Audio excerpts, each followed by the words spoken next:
지난주에는 법질서를 바로잡기 위한 대안을 알아봤는데요. 오늘은 기초질서 확립을 위한 단속을 어떻게 할지에 대해 말씀드리겠습니다. 먹고 살기도 힘든데 무슨 기초질서고 단속이냐고 하실 분도 계시겠죠?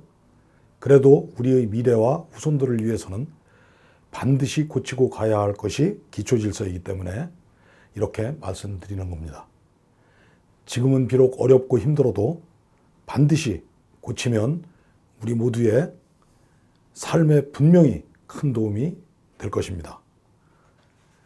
이런 기초질서 단속에 선행돼야 할 것은 우선 빈틈없이 철저하게 단속이 이루어져야 한다는 것입니다.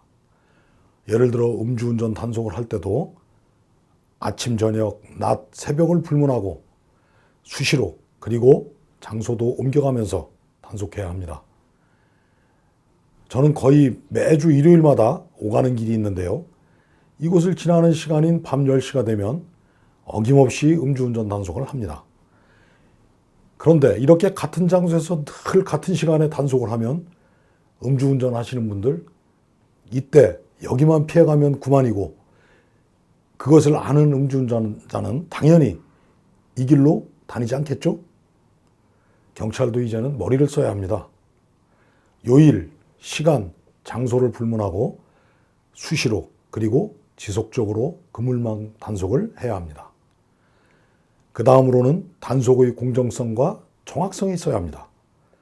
단속하는 사람이 공정하게 일을 처리해야 한다는 것입니다.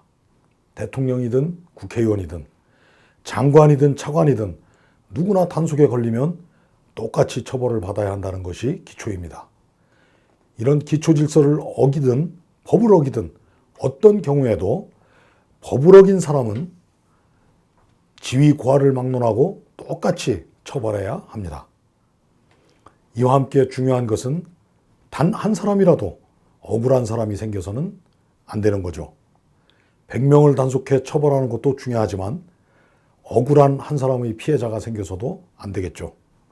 이를 위해 단속을 하는 공무원에게 높은 청렴도와 도덕성이 요구되는 것은 필수 불가결한 요소이고 그렇게 되면 모든 국민이 이의 없이 따를 것이라 확신합니다.